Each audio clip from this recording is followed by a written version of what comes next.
우리에게 주어진 인생, 또 우리에게 주어진 삶이라는 것은 사실 주어진 모든 것들 속에서 길들여지는 것과 같은데요. 우리가 인생을 한마디로 얘기하자면 오래 참고 견딘다라고 얘기할 수가 있겠죠. 그리고 그러한 길이야말로 우리가 순종으로 가는 길이 되는 것입니다. 순종은 인간에게 자유의지가 있기 때문에 이제 가장 아름다운 믿음의 행위라고 얘기할 수가 있는데요. 이 창조되었을 때부터 우리는 하나님을 선택할 수 있는 권리가 있었고 또 거절할 권리도 가지고 있었습니다. 이러한 권리를 가리켜서 우리는 자유의지다 이렇게 얘기하는데, 이 자유의지가 있기 때문에 순종이라는 것이 아름답습니다. 아담은 자유의지로 스스로 자신이 선택하여 만물을 지으시고 섭리하시며 이루어 가시는 하나님께 순종하였고요. 그 순종으로 말미암아 주님께서 명령하신 일이라면 무엇이든지 감당했습니다. 수많은 동물들에게 이름을 붙여줘야 할 때도 이 아담은 투덜거리지 않았고 기쁨으로 감당하게 됐는데, 왜냐하면 이 아담은 하나님께 스스로 순종하기로 결단한 믿음의 사람이었기 때문이죠. 그래서 이제 그런 어떤 하나님이 주시는 일들을 잘 감당해내고 그런 일들을 잘 이렇게 해내는 사람이 아담이었음에도 불구하고 어느 날 그에게 불순종의 마음이 찾아오게 되었는데요. 바로 이 땅을 통치하시고 섭리하시며 이루시고 만들어 가시는 하나님이 세우신 질서를 따르고 싶지 않은 마음이 결국 그는 그 마음이 들었고, 결국에 그는 뱀의 유혹에 빠져서 에덴 동산에서 쫓겨나는 그런 결과를 받게 됩니다. 사실 아담과 하와에게는 중요한 결정권이 있었는데요. 바로 뱀의 유혹을 거절할 수 있는 자유의지, 그러한 어떤 권리, 믿음의 결단을 행동할 선택권을 가지고 있었습니다. 뱀이 악하기 때문에, 그가 간교하기 때문에 아담과 하와를 무너뜨리는 것이 아니라 그들이 하나님의 섭리와 지혜, 또 그분의 일하심을 따르지 않기로 스스로 결정했기 때문에 그들은 뱀의 유혹에 빠지게 된 것이죠. 그렇게 인간은 이 하나님의 뜻과 섭리, 그분의 계획을 따르는 것이 만만치 않다라는 것을 성경은 우리에게 강조해주고 있는데요. 사실 성경의 모든 내용의 흐름을 살펴보면요, 수많은 성경의 인물들은 바로 이 부분에 대한 싸움을 벌이고 있습니다. 그러니까 이 믿음의 싸움이라는 것은 사실 하나님의 섭리와 계획 앞에 순종하는 것, 그 불평 없이 그 뜻에 따르는 것, 이게 믿음의 싸움이에요. 믿음의 싸움이라는 게 그냥 내 비전과 내 꿈을 이루는 것이 아니라, 사실 믿음의 가장 큰 싸움은 내 성질 죽이고 내가 가지는 생각 죽이고 하나님의 뜻과 계획과 그분의 섭리에 쫓아가며 살아가는 것, 이게 사실은 믿음의 가장 큰 싸움이 됩니다. 그래서 성경의 내용의 흐름을 보면 수많은 성경의 인물들은 이 부분에 대한 싸움을 벌이게 되는데요. 이 하나님의 뜻과 계획, 그분의 일하심이 마음에 들지 않아서 그것 때문에 성질 부리며 살아가는 사람들을 우리 만날 수 있게 됩니다. 예를 들어서 야곱 같은 경우가 대표적이고요. 또 아브라함도 마찬가지였고, 수많은 성경의 인물들은 전부 다 자기 성질 죽이지 못해서 그걸로 평생 싸우다가 주님이 말씀하셨을 때 이 마지막 때 순종하는 그런 사람들로 우리가 변화된 것을 알 수가 있다라는 거죠. 하나님의 뜻과 계획, 그분의 일하심이 마음에 들지 않은 사람들, 바로 그게 우리들의 모습인데요. 우리 주님이 선한 목자라고는 하지만 정말로 이 길이 맞는지, 왜 이 길로 왔는지 수많은 질문을 던지며 살아가는 이들이 성경에 나타난 그러한 인물들입니다. 아브라함도 그랬고 야곱도 그랬습니다. 다윗도 그랬고 오랜 시간 함께 나누었던 욥도 그랬는데요. 제가 목회 초반부터, 그것도 코로나 시대를 지나면서 제가 수요일마다 욥기서를 선택해서 여러분들에게 욥에 대한 이야기를 나누게 된 적이 있습니다. 그래서 한 2년 동안 거의 욥기서를 여러분들에게 강해하게 되었는데, 그 욥기서를 나누게 된 것은 사실 욥의 자리를 이해하지 못하면, 그 욥의 자리를 잘못 이해하면 우리의 신앙이 제대로 자리 잡는 것이 어렵기 때문이에요. 그래서 목회 초기에 이루고자 하는 일들을 제가 강의할 수도 있겠지만, 저는 이제 가장 중요한 것이 욥기서, 그러니까 욥을 알아야 우리가 사실은 믿음의 싸움이 뭔지, 또 앞으로 제가 여러분들에게 취하고자 하는 목회 방향이 무엇인지를 알 수 있기 때문에 수요일 날 좀 심오한 이야기를 여러분들에게 전달해 드렸습니다. 그 욥기서를 강의함으로써 여러분들에게 말씀을 전달해 드렸는데요. 욥기서를 이해해야 하는 것은 사실 욥의 모습이 우리의 모습과 굉장히 흡사할 뿐 아니라 하나님의 섭리와 이 계획에 대한 온전한 신뢰와 항복이 그 메시지에 담겨 있기 때문입니다. 초반에 욥은 하나님의 섭리와 계획을 인정하고 수용하는 믿음의 사람처럼 보이게 되는데, 이미 그는 믿음이 좋은 사람이라고 성경이 인정할 정도로 욥은 하나님을 신뢰했죠. 욥기 1장 21절과 22절에 보니까 이렇게 되어 있습니다. 이르되 내가 모태에서 알몸으로 나왔사온즉 또한 알몸이 그리로 돌아가올지라. 주신 이도 여호와시요 거두신 이도 여호와시니 여호와의 이름이 찬송을 받으실지니이다 하고, 이 모든 일에 욥이 범죄하지 아니하고 하나님을 향하여 원망하지 아니한다, 이렇게 되어 있습니다. 그러니까 욥은 어떤 일을 겪었냐면, 자녀가 죽고 모든 재산을 잃어도 하나님을 원망하지 않는 믿음을 보였지만, 여러 가지 고통들과 관계의 끊어짐으로 인하여서 결국에 하나님의 섭리와 계획, 그분의 일하심에 대하여서 원망하기 시작했죠. 대놓고 원망하지는 않았지만 욥기 3장에 보면요, 이미 그가 자기 생일을 저주하게 돼요. 그러니까 욥기 1장과 2장은 그나마 믿음으로 버티는 것 같은데, 욥기 3장에 가면 이미 그가 자기 생일을 저주하는 자리에 가 있다라는 것을 볼 때, 생명이라는 거는 누구 거예요? 하나님 거죠. 생명의 원천은 하나님 겁니다. 그러니까 만약에 자기 생일을 저주했다, 이 얘기는 하나님을 원망하고 하나님을 저주했다라는 것과 똑같은 이야기가 되는 것입니다. 그래서 그 생명을 저주하는 것은 이미 하나님을 원망하는 것이므로, 이 욥의 마음은 이미 하나님의 섭리와 계획에 대하여서 불신의 마음으로 장악되어 버렸어요. 그러니까 욥은요, 이 하나님의 섭리를 믿을 만한 것인가, 그 계획은 완전하고 선한 것인가, 여기에 대한 믿음의 싸움을 벌이게 됩니다.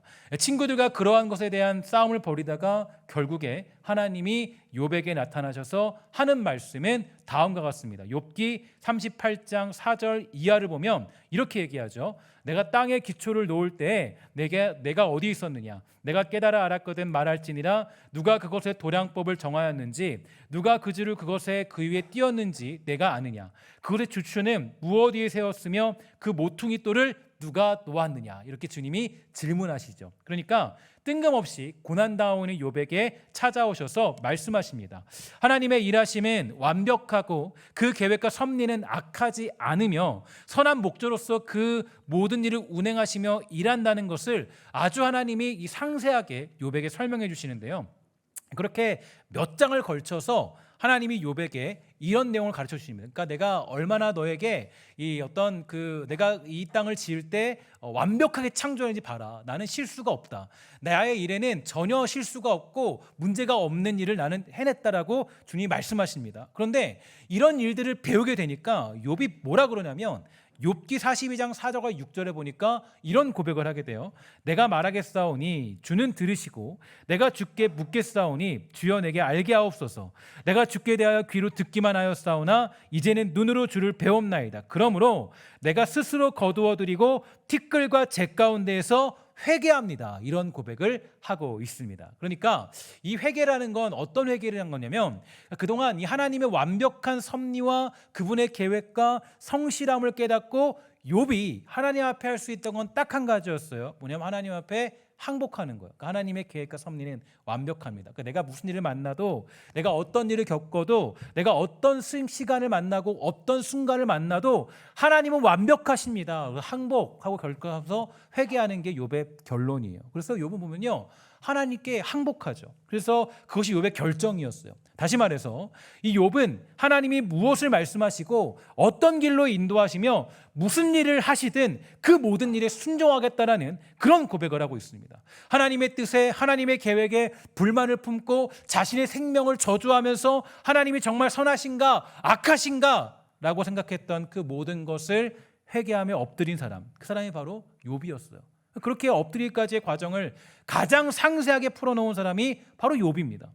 그래서 성경으로 볼 때 욥이라는 사람은요, 우리 인생에 대한 장편과 같아요. 우리 인생을 잘 착착착착 풀어놓은 사람이 욥의 인생이에요.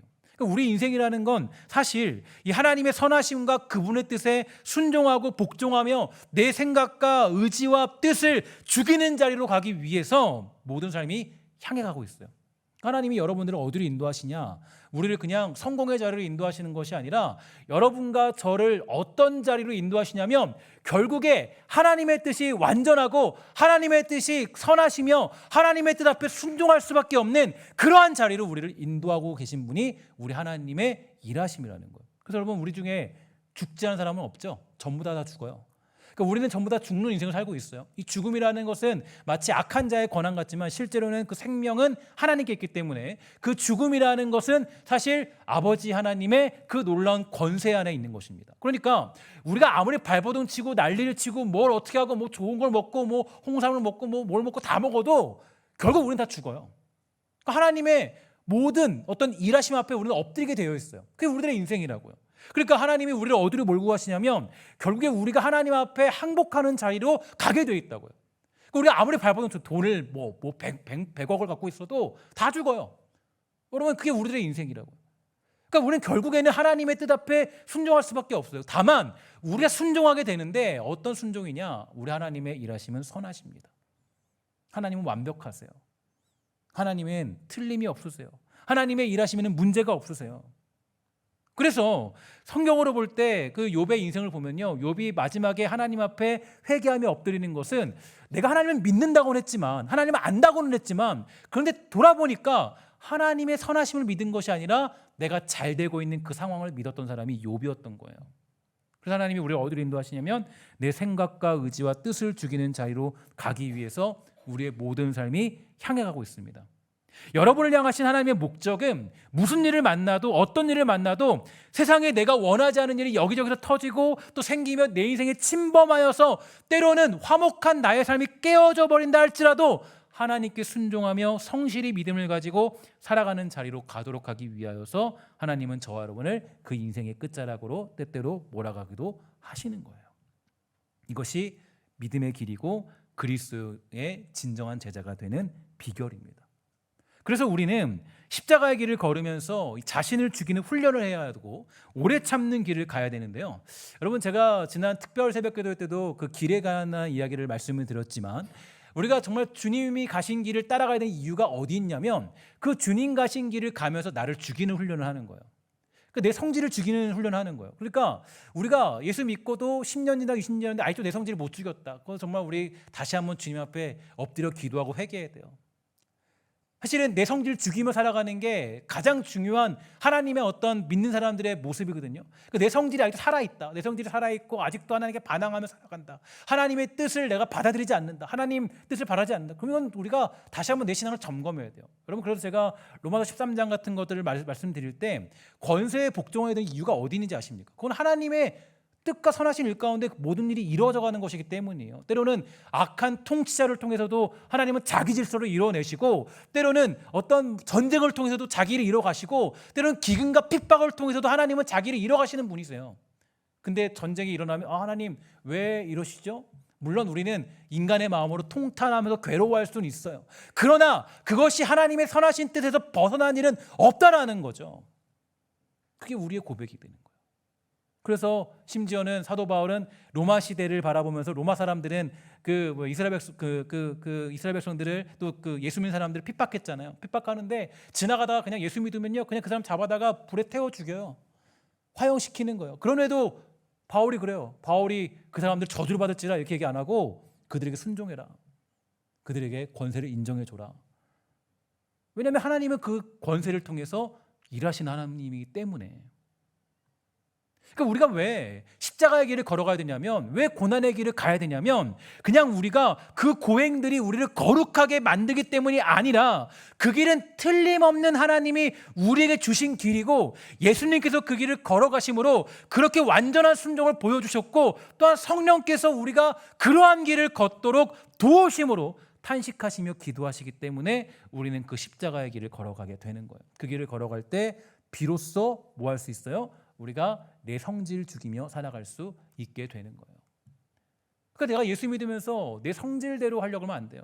하나님의 뜻과 섭리, 하나님이 세우신 그 권위의 질서에 순종하며 합당하게 엎드려 하나님의 뜻을 이루며 살아가는 사람들이 우리들의 모습이에요.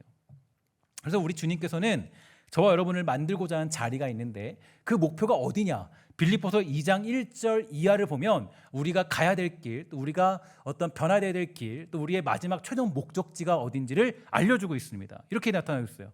그러므로 그리스도 안에 무슨 권면이나 사랑의 무슨 위로나 성령의 무슨 교제나 긍휼이나 자비가 있거든 마음을 같이하여 같은 사랑을 가지고 뜻을 합하며. 여러분 되게 어렵죠? 그래서 같은 사랑 가지고 뜻을 합하는 거 진짜 어려워요. 내 성질 안 죽이면 못하는 거예요. 한 마음을 품는 거 진짜 어려워요. 아무 일이든지 다툼이나 허영으로 하지 말고 겸손한 마음으로 각각 자기보다 남을 낮게 여긴대요. 그게 너무 어렵죠. 내 성질을 못 죽이면 남을 낮게 못 여겨요. 또 각각 자기 일을 돌볼 뿐더러 또한 각각 다른 사람의 일까지 돌보라 그래요. 그 나의 기쁨을 충만케 하라. 너희 안에 이 마음을 품으래요. 그러니까 이 마음을 품는데 이 마음을 누가 보여줬냐면 곧 그리스도 예수의 마음이라는 거예요. 그러니까 곧 그리스도 예수의 마음을 품는데 그는 근본 하나님의 본체시나 어떻게 하셨어요? 하나님과 동등됨을 취할 것으로 여기지 아니하셨고 오히려 자기를 비워 종의 형체를 가지사 사람들과 같이 되셨고 사람의 모양으로 나타나사 자기를 낮추시고 죽기까지 복종하셨으니 그 십자가의 죽으심이라. 아멘. 이게 주님이 보여주신 모습이에요. 그러니까 우리 주님께서 사실 사람의 모양으로 오셨다. 이거는 사실 그리스도 하나님의 그 어떤 창조주의 굴욕과 같은 거거든요. 그러니까 사람을 지으신 창조주가 이 땅에 와서 핍박당하고 그 피조물의 옷을 입고 살아가는 거예요. 그리고 자기를 비웠대요. 그러니까 자기 뜻은 없어요. 아버지의 뜻만 있는 거예요. 하나님 아버지의 뜻만 있는 거예요. 예수님이 우리가 보여주신 것은 자기 뜻은 없고 아버지의 뜻만이 선하기 때문에 그 뜻으로 살아가겠다라는 고백으로 우리에게 보여주신 거예요. 그러니까 예수님이 가신 자리가 결국 우리가 가야 되는 자리고 주님이 우리를 어디로 인도하시는가를 명확히 보여주는 자리가 이 자리죠. 결국 우리가 완성되는 자리가 예수님이 가신 자리예요. 그러니까 우리 안에 늘 기쁜 일만 있지 않죠. 힘들고 어렵고 고통스럽고 슬픔이 있고 때로는 죽음이 있고 때로는 아픔이 있고 어려움들이 있어요. 왜냐? 그걸 통해서 하나님이 우리를 만들어 가시니까. 내 성질 죽이라고. 그러니까 내 성질대로 하면 예수님 어떻게 돼요? 예수님도 오셔서 이 땅에서 그냥 유대인들 다 잡아 죽이고 그냥 새로운 나라를 건설하셔야 돼요. 그렇게 안 하셨어요. 죽기까지 복종하심으로 십자가 지십니다. 하나님의 뜻과 그분의 섭리와 일하심에 대한 완벽한 순종의 자리, 그 자리가 배신자와 함께 걷는 자리라도, 억울함을 겪는 자리라도, 온갖 모진 풍파와 바람이 몰려와서 힘들고 어려운 자리라도 그 자리에 하나님의 뜻과 계획과 섭리가 있어서 그 앞에 엎드려 완벽한 순종을 이루어내는 자리로 하나님은 인도하시고자 합니다. 그러므로 우리를 가리켜서 죄인이라고 할 때 이 죄라는 것은요, 거짓말하는 걸 죄라고 얘기하는 게 아니에요. 물론 그것도 죄로 나타나는 어떤 결과죠. 악한 일을 했기 때문에 죄이니까요. 물론 그것도 맞기는 맞아요. 그러나 우리는 이러한 죄를 짓기 때문에 죄인인데 어떤 거냐면 본질상 우리가 진노의 자녀라는 의미는 내가 매일같이 주 앞에 엎드려서 죄인임을 고백하는 이유는, 우리가 죄인일 수밖에 없는 이유는 하나님의 섭리를 인정하지 못하는 삶을 살기 때문이에요. 우리는 늘 누군가를 부러워하고 우리는 늘 누군가를 질투하며 시기하고 주어진 내 인생을 받아들이지 못합니다. 항상 내 안에는 원망이 가득하고 내 뜻대로 무언가를 이루고자 해요. 지는 법이 없어요. 받아들이려 하지 않아요. 우리는 지려고 하지 않아요. 우리는 어떤 권위가 있으면 그 권위에 우리는 맞설려고 하지, 권위에 순종하려고 하죠. 이게 우리의 본질적인 모습이에요. 우리들 다 그렇잖아요. 이런 말이 있어요. 제가 아주 자주 듣는 말인데 이런 말이 있습니다. 아마 우리 여성분들은 굉장히 좋아할 텐데, 아내 말을 잘 들으면 자다가도 뭐가 나온다 그래요? 그죠? 다 아시네요. 그죠? 이게 아마도 저만 교육받는 건 아닌 것 같아요. 그죠? 저는 뭐 속담인지 격언인지 명언인지 모르겠지만 종종 아내가 저에게 교육을 철저히 해줍니다. 뭐라 그러냐면 아내 말을 잘 들으면 뭐가 나온다? 떡이 나온다. 그죠? 아마 우리 남편분들 전부 다 교육 받았던 것 같아요. 그죠? 저만 받은 게 아니라 다 받았던 것 같아요. 아내 말을 잘 들으면 떡이 나온다. 뭐 이게 뭔지 모르겠어요. 어디 나오는 건지 누가 얘기했는지 모르겠어요. 공자가 얘기했는지 모르겠습니다. 저는 일상처럼 훈련받아 아내 말을 잘 들으면 떡이 나온다. 아내가 강조하고 또 강조해요. 아내 말을 잘 들으면 떡이 나온다. 떡이 나온다. 근데 문제가 있는데 뭐냐면, 문제는 꼭 중요할 때 아내 말을 안 듣는다는 거예요. 매일 교육을 받아도, 매번 교육을 받아도 아내 말 잘 들으면 떡이 나오는데 근데 이상하게 제일 중요할 때, 가장 필요할 때는 아내 말을 안 들어요. 남편들은 아내 말 안 듣기 대장이죠. 남편은 아내 말 안 듣습니다. 그죠? 안 들어요. 거의 안 들어요. 그리고 내 생각대로 움직이다가 큰 위기를 만날 때가 많이 있게 되죠. 그러니까 생각해 보면 저는 태어나자마자 한 사람의 이야기를 많이 들었어야 되는데, 누구냐면 어머니죠. 그죠? 태어나면 엄마 얘기를 듣는 게 최우선입니다. 자녀는 엄마 얘기를 들어야 돼요. 결혼하기 전까지는 엄마 얘기를 철저하게 들어야 돼요. 어머니는 저에게 늘 말씀하셨어요. 늘 공부해라. 저는 뺀질거렸습니다. 어머니는 빨리 일어나라 하면서 저의 등을 쳤어요. 야, 빨리 일어나서 학교 가야지. 하지만 저는 여전히 침대에서 굴렁굴렁거리면서 늦게 일어납니다. 늘 그랬어요. 만약 어머니의 말을 제가 더 잘 들었다면 좀 더 멋지고 괜찮은 사람이 되어 있을지도 모르겠습니다. 그러나 이상하게도 인간의 마음, 저와 여러분들의 모든 마음에는 누군가에게 순종하고자 하지 않아요. 이게 본질이에요. 우린 누구에게 순종하고 싶어 하지 않아요. 누구에게 길들여지고 싶어 하지 않는다고요. 누구의 어떤 권위에 복종하고 싶어 하지 않아요. 모든 권위에 우린 반항하고 싶어 하죠. 그래서 우리 자녀들이 키우다 보면 아주 그 놀랄 때가 있죠. 사춘기라고 명명되어 있는데 사춘기 때가 되면 그때는 이제 반항기예요. 반항기. 아예 이 마음에 이게 완전히 표출되는 거예요. 완전히. 이게 인간의 본질이라고. 이거 안경 사람 없다. 전부 다 아무리 엄마가 잘해줬고 엄마는 서운해하죠. 그때부터 야 내가 얼마나 잘해줬는데. 저도 이제 좀 있으면 그런 일이 겪을 시기가 찾아오는데요. 두려워요. 두렵고 무섭고 이제 또 방 쾅 닫고 가면 어떡하나. 그때가 오겠죠. 근데 그 인간의 본질이라고요. 안에 있는 마음들이 다 그들이 표출되는 거. 우리는 누구에게 복종하고 싶어 하지 않아요. 그러니까 아무리 권세가 있는 사람이라도 복종하고 싶으면 반항하고 싶어요. 특히 남자들이 그런 성향이 많이 있죠. 저도 사실 그런 성향이 많이 있는데 저도 항상 보면요. 대학원 때 되돌아봤어요. 저는 항상 같이 있는 친구들이 있었지만 다른 나머지는 다 적이었어요. 다 적이야. 저는 뭐 우리 신대원에 80명 있으면요. 6명은 제 편이지만 나머지는 전부 다 적이었어요. 저한테. 그래서 그렇게 살았던 것 같아요. 진짜 주장이 좀 제가 강하고 밥 먹어도 제가 원하는 거 먹어야 되고 늘 그랬거든요. 그러니까 어쨌든 그게 우리들 모습이에요. 그것이 인간의 본질이죠. 본질. 하나님께서 이스라엘 백성들에게 모세와 하나님이 함께 하심을 보여주었습니다. 나타내 주셨어요. 그래서 성경도 말하기를 모세는 하나님의 얼굴을 대면한 자다. 이렇게까지 표현해 주고 있습니다. 그래도 이스라엘 백성들은요. 모세 말 안 들어요. 순종하지 않아요. 모세의 말을 따르려 하지 않고 툭하면 돌을 집어서 던지려고 합니다. 야, 왜?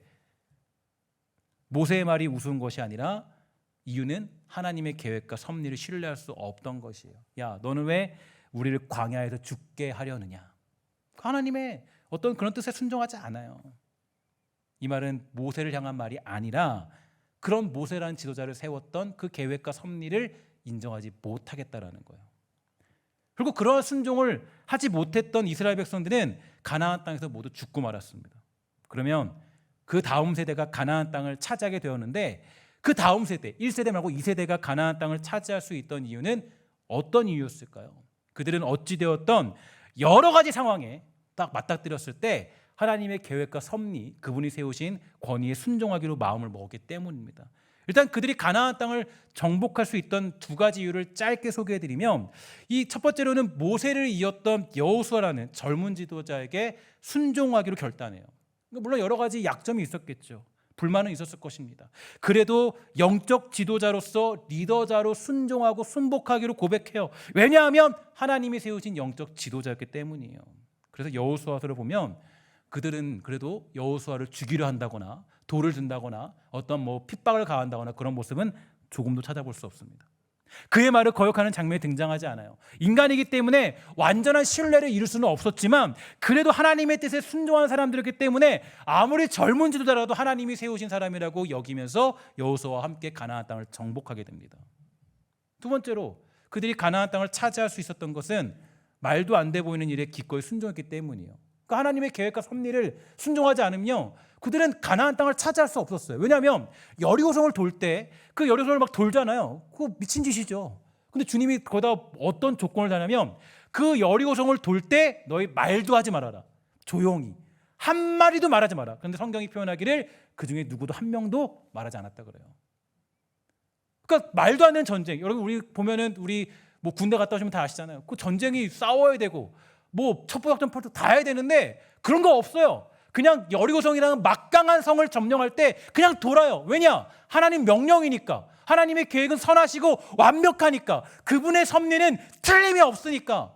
이것이 때로는 멍청이같이 보이고 바보같이 보여도 그래도 그 길이 맞으니까 결국 막강한 여리고성을 무너뜨렸고 가나안 땅을 정복하는 위대한 세대로 그 세대가 부름받게 됩니다. 이처럼 결국에 하나님이 우리를 인도하시고자 하는 것은 하나님의 뜻에 대한 순종이에요. 그러니까 무슨 일을 만나도, 어떤 일을 만나도, 어려운 일을 만나도, 복잡하고 내가 원치 않은 일을 만나도 거기에 하나님의 뜻이 있기 때문에 그 선하신 뜻 앞에 순종하도록 만드는 게 하나님이 여러분과 저를 향하신 가장 중요한 키워내시는 목적이 되는 거예요. 그러니까 자유의지를 주신 하나님께서 결국 우리를 만들어내고자 하는 자리는 하나님의 섭리에 대한 완전한 순종, 그 일을 위해 예수님은 친히 우리가 어떻게 살아가야 할지에 대해서 본을 보여주셨고 우리는 그 본을 쫓아 살아가면 되는 것입니다. 예수님 어떻게 하셨어요? 아버지의 뜻이라면, 그죠? 나는 지금 이 십자가를 피하고 싶지만, 이 길을 피하고 싶지만 아버지의 뜻이 선하기 때문에, 아버지의 뜻이 옳기 때문에, 아버지의 뜻이 완벽하기 때문에 저는 이 길을 걸어갑니다. 이것을 가리켜서 죽기까지 순종했다라고 얘기합니다. 그러니까 하나님이 여러분과 저를 어떤 자리로 몰아가시냐면 우리가 하나님 앞에 죽기까지 순종하는 것, 즉 어떤 권위 앞에도 하나님이 세우신 권위라는 걸 깨닫게 되고, 또 우리가 하나님이 세우신 질서와 계획과 섭리, 그 모든 것들이 내 눈에 보기에는 옳지 못한다 할지라도 그것이 하나님의 뜻이라면 거기에 완벽히 순종하는 자리로 하나님이 우리를 인도해 가시더라는 거예요. 예를 들어서 죽음이라는 거는 슬프죠. 괴롭죠. 죽음이라는 건 무섭습니다. 죽음이라는 것이 일어나지 않았으면 좋겠어요. 그런데 죽음은 누구든지 찾아와요. 왜냐? 하나님이 이루어 가신 일이 그 자리에서도 선하다는 것을 하나님이 보여주시기 때문이에요. 제가 오늘 요나서 4장을 마무리 지으면서 여러분들에게 이 말씀을 드리는 이유는 요나서가 이야기하는 가장 중요한 주제는 니느웨에 대한 구원이 아니라 바로 하나님의 섭리에 대한 우리들의 자세에 관한 이야기이기 때문이에요. 요나는 선지자였습니다. 주의 말씀을 전해야 될 의무와 사명이 있는 사람이에요. 심지어 하나님의 속성과 그분의 자비하심, 그 은혜의 크기와 위대함이 어디까지인지 너무나 잘 배웠고 잘 아는 사람이 요나였습니다. 그래서 자신이 니느웨에 가서 복음을 전하면 자비로우신 하나님은 반드시 그들을 구원하실 것조차 알고 있었어요. 여러분, 저는 이게 너무너무 재밌어요. 그러니까 그냥 하나님 이거 이러면 되겠어요? 이게 아니라 그냥 자기가 가서 복음 전하면 하나님은 자비롭기 때문에, 얼마나 크신 분이 알기 때문에 니느웨가 구원받을 것임을 알고 있었어요. 4장 2절 이렇게 됩니다. 뭐라고 그러냐면 요나가 여호와께 불평하며 말했습니다. 나는 고국에 있을 때부터 이런 일이 일어날 줄 알았대요. 니느웨가 구원받을 줄 알았다라는 거예요. 복음 전하면 그들이 구원받을 줄 알았다라는 거예요. 내가 급히 다시스로 도망갔던 이유는 그런 까다. 그러니까 알았으니까 나는 안 갑니다. 하나님 뜻이 그거지만 나는 안 가요. 나는 주께서 자비롭고 은혜가 많으신 하나님을 알았기 때문에, 주님은 노하시기를 더디하시고 사랑 많으시기 때문에 그들을 심판하시기보다도 용서해 주리라는 것을 저는 너무 잘 알고 있어요. 그러니까 저는 안 가요. 안 가. 하나님의 뜻은 틀렸습니다. 나 그 뜻 이루기 싫어요. 요나의 마음이에요. 요나는 성경에 정통한 사람이죠. 하나님의 약속과 그 말씀이 건드리기만 해도 튀어나오는 사람이 바로 요나입니다. 하나님의 말씀을 알고 있는 것을 숨길 수 없을 정도로 그의 믿음은 강력해 보였어요. 그러나 문제는 그렇게 하나님의 말씀을 알고는 있지만 하나님의 섭리와 그분의 계획은 받아들일 수 없습니다. 하나님의 뜻은 제가 못 받아들여요. 하나님의 세우신 계획은 못 받아들여요. 하나님의 세우신 계획은 인정할 수 없어요. 그 일을 내가 할 수 없습니다. 그래서 원수와 같은 니느웨가 구원받는 것을 보면서 요나는 성질을 내고 화를 내고 분을 토합니다. 그리고 하나님은 요나 선지자에게 물어요. 뭐라 그럽니까? 너무나도 멋진 이야기죠. 주님이 이렇게 얘기합니다. 내가 성내는 것이 옳으냐. 저는 굉장히 저의 인생에서 중요한 문장이 됐어요. 내가 성내는 것이 옳으냐. 예전에 한번 이거 가지고 설교한 적이 있는데, 다시 말해서 하나님의 일하심에, 하나님의 섭리와 계획에 너가 성내는 게 옳으냐. 사실 우리가 내일부터 살펴보는 그 새벽 기도를 보면요, 그 본문이 나훔서예요. 나훔서는 이런 얘기예요. 니느웨 멸망한다. 니느웨 멸망한다는 예언이거든요. 그들이 저지른 죄에 대해서 하나님은 다 갚아내세요. 그러니까 죄를 그냥 넘기시는 분은 절대 아니에요. 여러분들 우리도 잘 기억하셔야 돼요. 회개했다 끝 아닙니다. 우리가 저지른 그 죄의 열매들은 반드시 열매 맺게 돼 있어요. 하나님은 그거 그냥 넘어가는 분은 아니세요. 다만 우리가 천국이나 이런 것들이 보장되어 있지만 우리들이 저지른 실수에 대해서 하나님이 그냥 넘어가지 않아요. 예를 들어서 가장 쉬운 예가 있죠. 자녀에게 상처 주면 내가 기도했다고 해서 상처가 끝나지 않아요. 상처가 나중에 열매 맺고 골마 터져서 나중에 분명히 우리에게 그의 성격이나 어떤 마음으로 나타나요. 그거 여러분 하나님이 그냥 없다고 해주지 않아요. 그냥 치유가 되는 게 아니라고요. 하나님 갚으신 하나님이세요. 그래서 보면은 니느웨 결국 망해요. 결국은 멸망당해요. 그러나 그 갚으심 안에 베푸시는 하나님의 은혜를 요나는 받아들이지 못했을 뿐 아니라 그 후에 있을 일도 생각지도 못했기 때문에 그는 하나님의 섭리와 그분의 계획하심에 분통을 터뜨리고 있습니다. 그리고 그렇게 성을 내는 것으로 요나서는 마무리되고 있어요. 그래서 제가 요나서를 묵상하면서 요나서는 좀 재미있는 게요. 그러니까 제가 다른 거 보면요, 하나님께 원망하다가도 다 다시 돌아와요. 안 돌아오는 경우가 없어요. 그러니까 여러분 그 시편도 보면 하나님, 왜 나 원수에 둘러싸여 있어 외로워 죽겠어요. 어떻게 하실 거니까 하나님. 그러나 하나님 찬양합니다. 다시 돌아오거든요.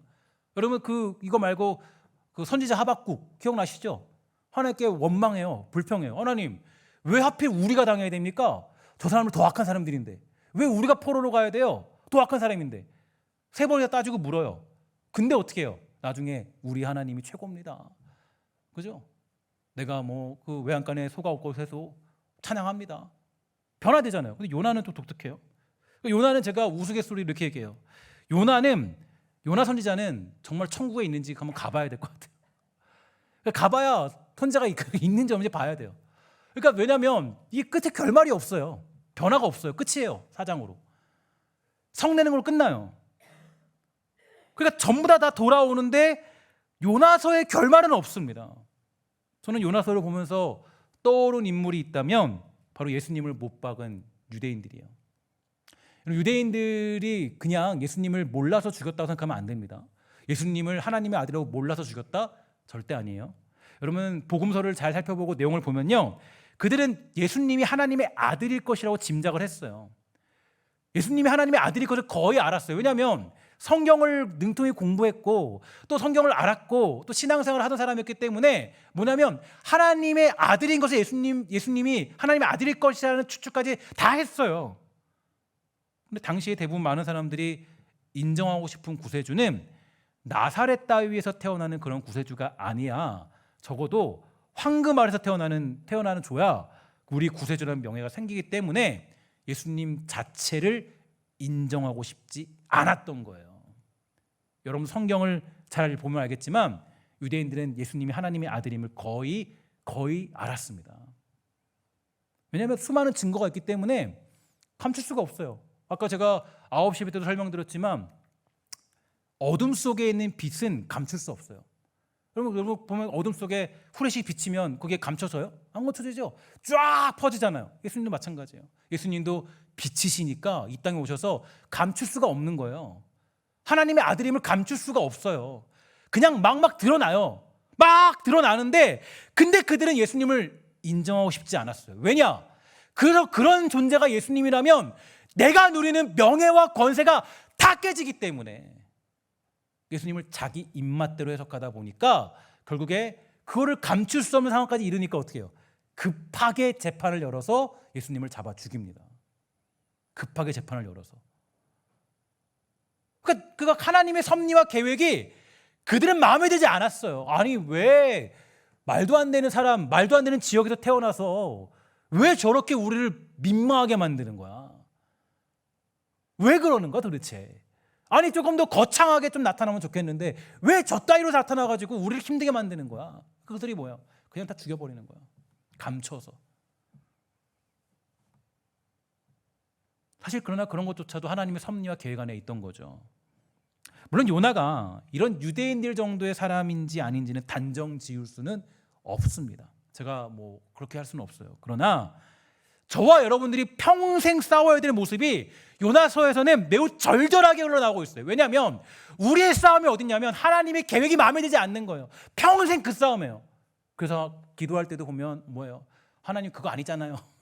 이거 주세요. 왜 이겁니까? 적어 주셔야지. 우리 이걸로 싸우잖아요. 하나님이 주신 대로 받으려고 하지 않고 하나님 이거 말고요. 적어 주셔야 돼. 적어 주셔야죠. 아니 왜 이거냐고요. 맨날 이 싸움하면서 우리가 기도하는 거예요. 근데 그나마 기도하는 사람들은 자신이 꺾입니다. 그러니까 여러분 기도가 왜 중요하냐? 기도가 기도하지 않으면요 유대인들처럼 될 수밖에 없어요. 기도가 없는 사람들은 유대인들처럼 그 모든 입맛에 맞춰서 해석할 수밖에 없어요. 기도가 있으면 뭐가 있냐? 내 생각을 꺾어요. 내 의지를 꺾는 자리가 기도의 자리예요. 기도할 때 하나님이 그냥 두시냐? 안 그래요. 제가 경험해 보니까 기도할 때 느끼는 것은 내가 내 마음대로 왔다가도 기도할 때 하나님이 내 의지와 생각들을 다 꺾어버리시더라고요. 그게 하나님 방법이에요. 그래서 우리가 평생 싸워야 될 모습이 여기 있어요. 하나님께 뭘 받아내려고 싸우는 게 아니라 우리의 싸움은 어떻게 하면 내 성질과 내가 똑똑하다고 자부하는 것을 버릴까? 그러니까 하나님 앞에 내 똑똑함을 버리는 거예요. 미련한 길을 가는 거죠. 십자가의 도가 그죠? 미련해 보이지만 그게 구원의 복음이잖아요. 아니 주님 그런 거 말고 좀 더 멋진 방법으로 구원해 주시면 안 돼요? 왜 하필 십자가에 죽으십니까? 야 내가 나를 믿는 자마다 바로 천국의 기쁨이 있을 거니까 아주 그냥 뭐 휘황찬란하게 차 타고 다니고 뭐 좋은 집 다니고 뭐 좋은 뭐 돈 가지고 살게 해줄게. 그럼 멋있잖아요. 그게 아니라고요. 예수님의 구원의 방법은 누가 봐도 미련한 짓, 누가 봐도 바보 같은 모습, 그 모습으로 예수님은 구원하셨어요. 그러니까 우리가 그게 마음에 안 드는 거예요. 그러니까 우리의 신앙이 제가 말씀드렸지만 제가 목회 초반에 여러분들에게 뭐 여러분들이 이제 그 수요예배 나온 게 어렵기 때문에 많이 못 들으신 분 계시겠지만 수요예배 드리는 분들은 아마 아실 거예요. 제가 목회 초반에 지금부터 막 욥기를 강의했던 이유는요. 여러분 그래요. 욥기를 강의했던 이유는 신앙을 여러분 잘못 시작하면 엉뚱한 믿음으로 흘러가요. 믿음이 엉뚱하게 흘러가요. 엉뚱하게.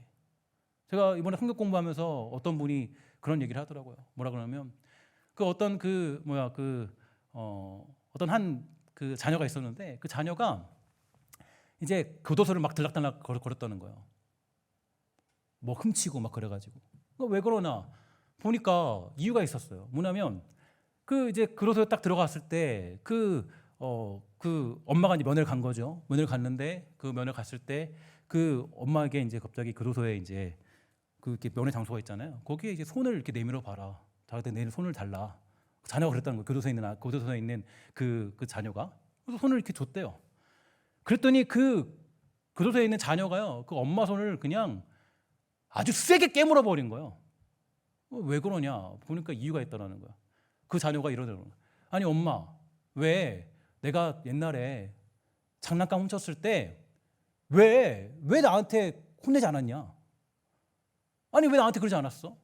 내가 지금 그때 혼나지 않아서 지금까지 이러고 있지 않냐?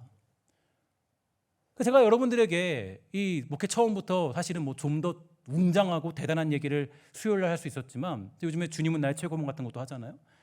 그렇게 제가 그런 걸 하는 이유는 우리의 신앙이 잘못 자리 잡히면 나중에 엉뚱한 요나처럼 돼요.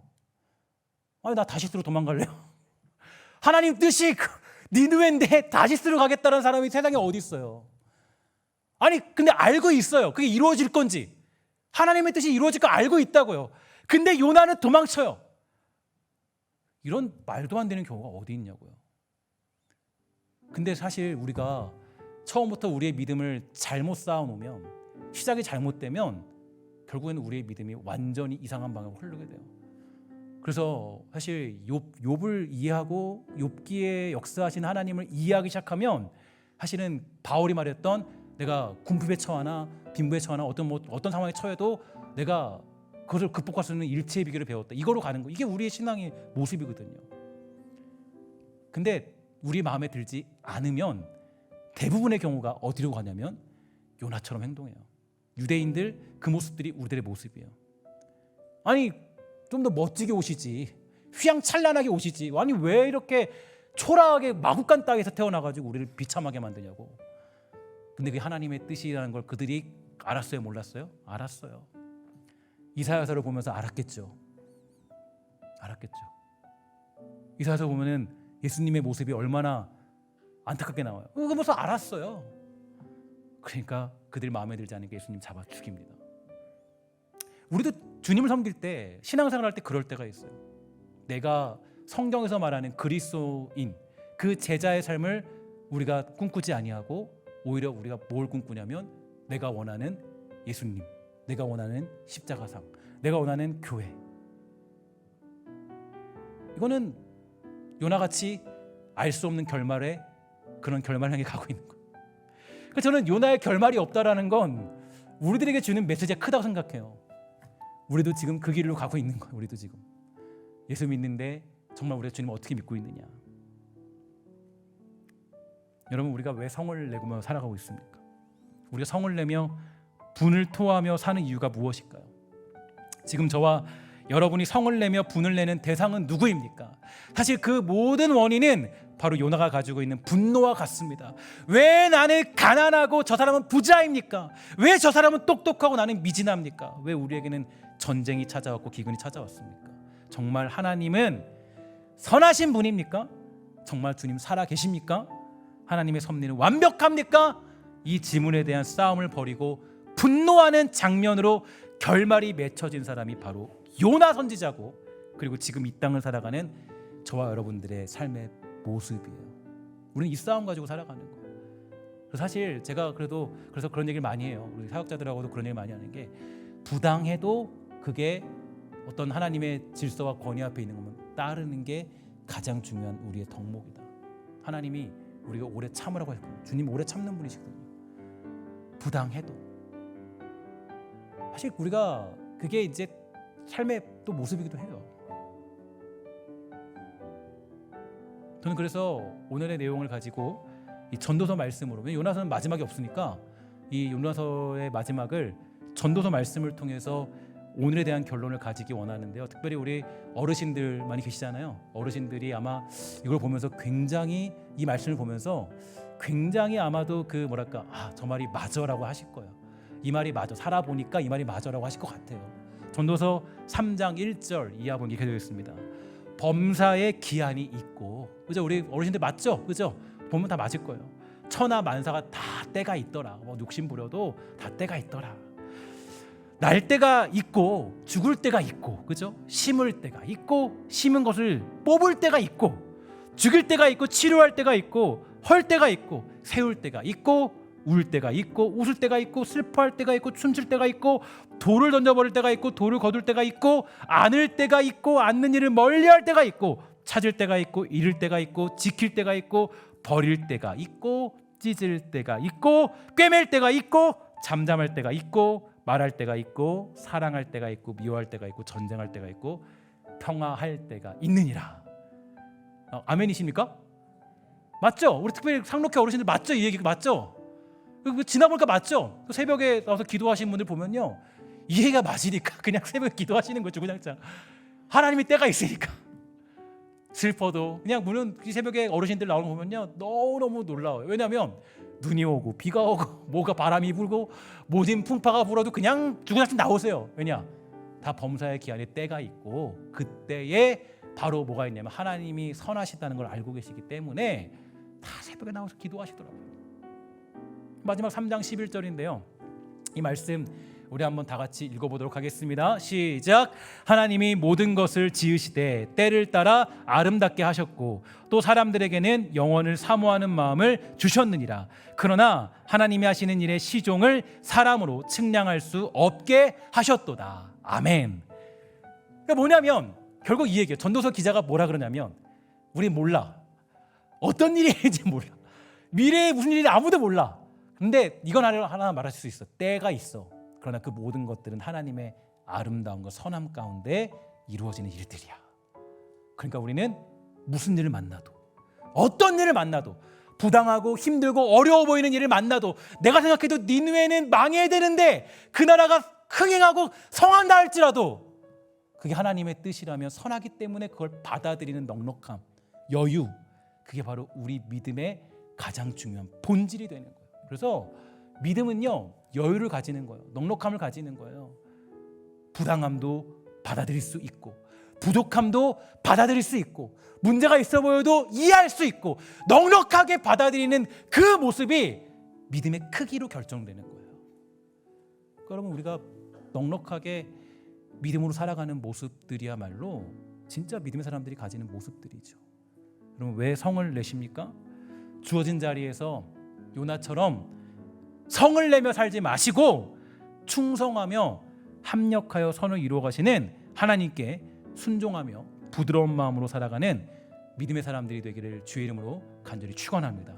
이러한 길을 걸어갈 때 비로소 우리에게 맺어지는 말씀의 열매가 있는데 그 열매가 뭐냐? 바로 우리 주제죠. 그럼 주제 다 같이 읽어보도록 하겠습니다. 시작. 내일 일에 염려하지 말고 오늘 일에 힘써라. 아멘. 그러니까 하나님의 선하심을 믿는 사람들만이 무슨 일을 만나도 어떤 일을 만나도 그 자리에 충성하며 선하심을 믿고 내일 일에 염려하지 않고 오늘 일에 힘쓰며 살아갈 수 있다라는 거예요. 니느웨에 가서 복음 전해라. 하나님 부당합니다. 그러나 하나님의 뜻이라면 제가 따라가겠습니다. 이게 바로 우리의 믿음의 넉넉함이 되더라는 거예요. 저는 우리 사랑하는 성도들이 그러한 믿음으로 성숙되기를 간절히 소망합니다. 저는 여러분들이 그냥 엉뚱한 믿음으로 성장하는 교회가 아니라 우리 사랑하는 성도들 모두가 진짜 이 요나의 방황을 끝내버리고 정말 하박국처럼 결국에는 우리 하나님 찬양합니다. 내가 정말 주님 찬양하는 기쁨이 있습니다. 내가 외양간에 소를 다 잃어버리고 모든 걸 다 빼앗겨도 하나님 사랑하고 찬양합니다. 이 자리로 가게 만드는 게 저의 몫이겠죠. 교회의 몫이에요.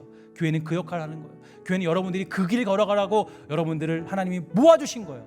저는 그 일을 위해 힘쓸 것이고 우리 모든 성도들이 그 큰 믿음으로 향해 달려가는 귀하고 아름다운 신성교회로 거듭나기를 주의 이름으로 간절히 축원합니다. 기도하도록 하겠습니다.